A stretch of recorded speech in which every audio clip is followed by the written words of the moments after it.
Hi everyone, and welcome to our panel, How to Launch a Successful D2C Platform. My name is Heather and I am joined by Motorsport Network President James Allen. Hi. So James has got 30 years of experience in frontline motorsport media with organisations such as ITV, the BBC, ESPN and the Financial Times before joining Motorsport Network in 2017. And in his role as president, James works as an accelerator across the 5 divisions of the business, including Motorsport.tv, a D2C platform that's been incubated over the last 2 years. Just to flag as well before we start, we will be having a quick Q&A at the end of the session, so please do send in any questions you might have and we'll do our best to get through them. Hi everybody, nice to see everybody here in this virtual conference. So I think it's important to maybe give a little context. Motorsport TV is our OTT platform and our embeddable video player, but it's part of a much bigger network. So Motorsport Network was started in 2015. It's an integrated digital platform, market leader on the motorsports media side, and it's got 5 complementary businesses which sort of sit on top of the tech platform that we've built, serving 56 million monthly unique users and rising. So there's a racing media division, which is a very famous brand called Autosport.com, as well as Motorsport.com, which is in 14 languages. And that and the automotive platforms, which is Motor One and Inside EVs, which are in 9 languages, act a bit like an engine for the other businesses, if you like, because of their reach. We also have tickets and experiences business, because if you're in the media, you have all this reach for the media, it's a logical extension of that to take the fans to the races. Obviously 2020 has been a challenging year for that part of the business. And the games and esports, conversely, this has been an unbelievable year for games and esports. We have the official NASCAR license to produce their game, and as well as other licenses that are games we're rolling out in the next few years, and esports licenses. So a lot of people turned to us during the virtual, during that lockdown period to create their esports racing. It was the only racing that was happening. So we did it for a lot of the big rights holders, including Le Mans, and the 24 Hours of Le Mans virtual was the biggest ever esports race. I think we had 200 drivers joining from over 40 countries on 170 different simulator rigs. So from a remote operations point of view, to get that into the studio in Paris and then get that out to all the broadcasters around the world was really quite something. And it was obviously a huge success. We had over 14 million people around the world watching that. And that was on the date when Le Mans should have happened. They actually put the actual race, they postponed it into September. And then the 5th division in our business is Motorsport Studios, which is a content licensing and distribution business with a very large video library and the world's largest library of racing and automotive stills, which we license out to content makers and brands and rights holders, all kinds of people all over the world. And that's uniquely also got the entire history of Formula One. It's the only collection that has every single Formula One Grand Prix, and there's over 1,000 of them now. So Motorsports TV sits within that studios division. It's live stream and on-demand video. We have currently about 1,200 individual programs in there about racing and automotive topics. And it's also, like YouTube, as well as being a destination in its own right, it's also an embeddable player. So we can embed short form videos, even longer form videos, but we can certainly embed shorter form videos into editorial articles on the racing and the automotive platforms. So slightly long-winded initial answer, but it's important to see that within the context of the network. And obviously there's an awful lot we can do to cross-promote with all those tools. Yeah, for sure. And you have got some really big numbers on there, say 5,000 plus hours of on-demand video, 125 plus races. How can people access this content? Well, multiple ways, really. I mean, through the Motorsport TV site, there's obviously apps as well. It's on Roku, Chromecast, Apple TV, and all of that, all the usual. So it's a destination really in its own right. But as I said, quite special is the ability to have that embeddable player and to put the content in front of people in other ways. really supplement that platform, whether it be in the editorial articles or on social posts as well. We have, in addition to the reach that we have on the websites, we have 10.5 million at the moment social media followers as well. So we can do a lot there. I mean, an example would be, a current example would be, we've got a partnership at the moment with the governing body, the FIA. We work quite closely with them on really what you call the purpose-driven side of motorsport, which is a big push at the moment this year. So that's topics like sustainability, diversity, inclusion, etc.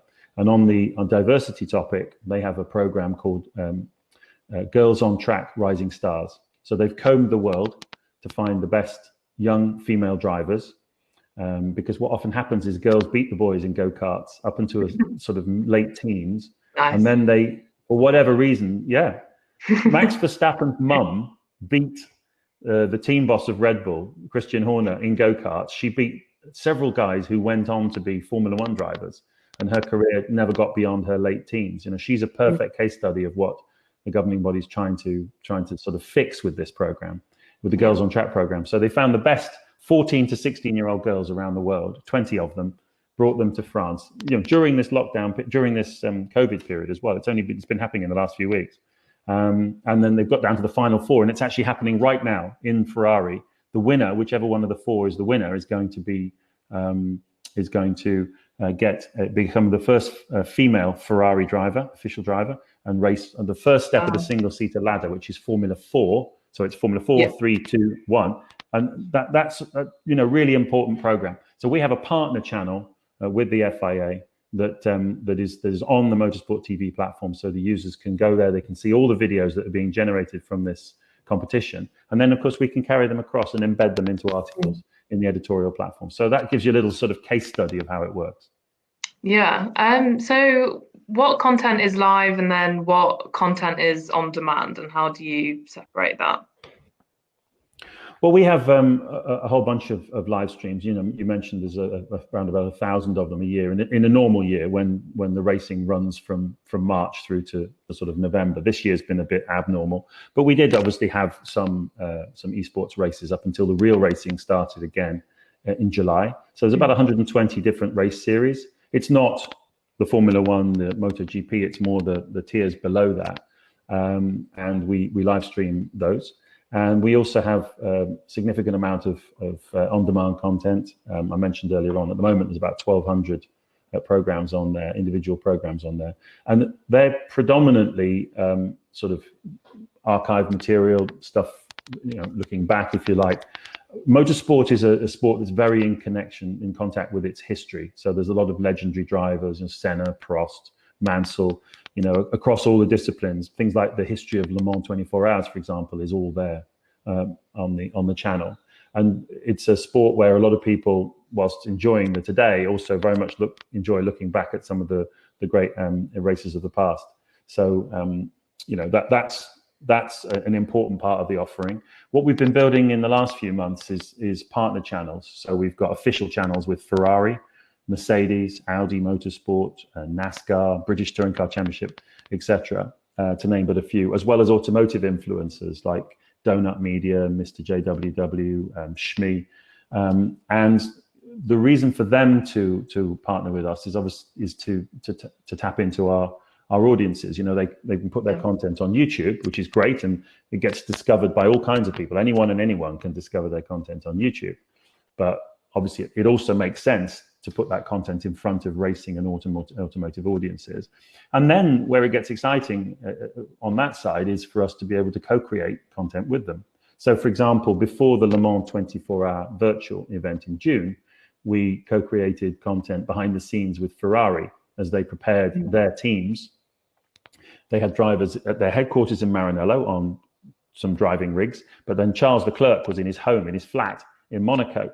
And Giovinazzi was also at his home. So they weren't all the drivers in the same place. And we linked it all together, did some really nice sort of pre-race build-up, behind the scenes content, including obviously speaking to Charles Leclerc in his flat in Monaco. And then there's all kinds of other things like that we can do, with them. We were going to do behind the scenes documentary material with Ferrari at Le Mans, but obviously the COVID restrictions made that the actual physical race. The COVID restriction made that not possible. So it's pretty exciting from that point of view. There's lots of different things we can do, and lots of things we can do going forward as well. Yeah, well, that kind of leads into the next thing that I wanted to ask you, which was who produces this content for the platform? Well, a lot of the live stuff comes from the rights holders themselves. They generate it and send it across to us. The on-demand programming has been produced by various different people over the years. We have a big archive from Duke, for example, is one of our assets in our portfolio. So they're the biggest packaged video business in the motorsport space. So that's obviously a really great resource as well. Going forward, we'd like to produce more of our own contemporary original programming. That's certainly something that we've got in our objectives. Yeah. And how do you secure the rights for all of these sport events? I imagine it must be somewhat of a challenge. Yes, I mean, rights obviously is a conversation. It's a discussion with the rights holders, and again, it's the access to the audiences that's the key here. I think what's really important to understand is that motorsport is a very fragmented environment. I don't know how much you know about motorsport series, but you have your Formula One, you have Formula E, which is the all-electric racing series. You have Le Mans, which is an endurance sports car race. NASCAR, which is an American series that's very US focused, but they'd love to expand internationally. Rallying, MotoGP, those type of series at the top end, and they're all very fragmented. They all do their own thing. They're in their own kind of walled gardens. Beneath that, there's all kinds of different racing series that have their own followings, international followings, national followings, and they're all competing for attention with the other series, as well as with other sports and entertainment and gaming increasingly for attention. So if you think about it, a live stream on our OTT platform and driving the promotion of that on our racing websites and social channels makes a lot of sense. So we're in a lot of attractive niches, and what I always like to say is that we super serve the underserved. Within this highly fragmented environment, we are able to super serve the underserved in the categories below the top ones, which is Formula One, MotoGP, and so on, where the rights fees obviously are extremely high, and a lot of those are long-term legacy broadcast contracts with linear broadcasters. And have you witnessed any sign of OTT fatigue as of yet, or do you find that motorsport fans are happy to pay to access dedicated home for the sports that interest them? Yeah, it's a good question. I mean, I certainly dictate some fatigue in the kind of 2D world. These type of, obviously a lot of us spend our lives, doing Zoom calls and Teams calls and what have you. And it's been very effective. I've been very productive during this period, but equally, when you do actually have a face-to-face conversation with somebody who isn't in your own family, you do feel yourself suddenly energized, don't you? And it's great that hopefully we'll be able to do more and more of that as we go forward. But as regards the OTT fatigue, I'm not really sort of detecting that. I think people need content for lots of things. I mean, we're in a passion point for a lot of people. It's people like the escapism of motorsport or exotic cars or whatever it may be that they choose to come and watch. And it's a bit like I like listening to podcasts, walking my dog. That's one of the ways I kind of escape from the work mental space, if you want, and the same with OTT platforms. Going back over old episodes of Borgen or whatever it floats your boat, and all the new things that have been offered this year. So I think the most important thing with direct to consumer is that you've got the right offering, clearly, like any product, and that your offer has got distinctiveness, and that there are inbuilt reasons to care, and we have that obviously because of the area we're in. We're in an area where people have a passion for the sport and for cars. The motorsport audiences are very passionate. As I say, they're relatively affluent. They're typically tech savvy. They're early adopters. So we're in an attractive market. And the other thing I would say about the space we're in is that if you kind of step back a bit, you look at it, you see Liberty Media have come in and bought Formula One 3-4 years ago, and done a great job building that out, particularly on the digital side. Liberty Global own Formula E, and they've just taken a stake in Extreme E, which is a new series that's all about highlighting climate change. And recently, Michael Jordan bought a stake in a NASCAR team. So all of this is bringing new audiences to the sport. It's not just sort of blokes tweaking their cars with sort of oily fingers on a Sunday. This is some very interesting players that have come into the space, and all of this is growing the audiences that are coming in, as is what's going on with gaming and esports. And a lot of people discovered motorsport this year because of the virtual events. They found Charles Leclerc, they found Lando Norris, they found Max Verstappen on Twitch or whatever it may be, and thought, what's this all about? Thought, oh, that's really cool. Then they realized that Verstappen actually drives a real car for a living, and so does Leclerc, and they start following that. And there's some really good stats around at the moment. Formula One has a good stat they put out recently that 65% of the new audiences to come to the sport in the last few years since they took over are under the age of 35. And that is a trend that Formula One and motorsport needed to enable. We were seeing aging audiences before that. But that is a really positive move. And we have, let's face it, one of the major global growth trends as a tailwind for what we're doing here, which is digital transformation. So growing popularity for connected TV, direct to consumer, proliferation of high-speed internet and 5G. These are all tailwinds for the project. Consumer appetite for content-rich applications. High levels of personalization, is I think going to become increasingly important in a curated feed for people. And I mentioned earlier on the growth of gaming and esports. That is one of our 5 divisions that we can obviously cross promote as well. So I feel very positive about the way forward for the OTT space.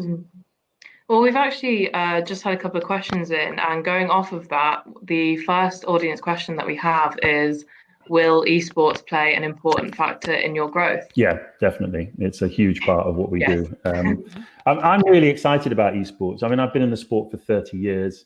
I worked with Senna, Prost, Mansell, Michael Schumacher, all these great drivers, and they were driving real cars. And what they did was difficult and dangerous, and we loved them on television, and it was so exciting.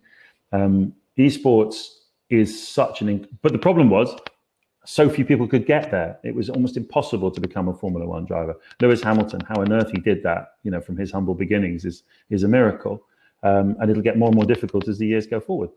But esports opens up this huge funnel in gaming, because we found in our audiences, one of the reasons we got into esports and gaming is because we found this huge contingent when we went through all the data of people who were console owners within our motorsport website audience profiles.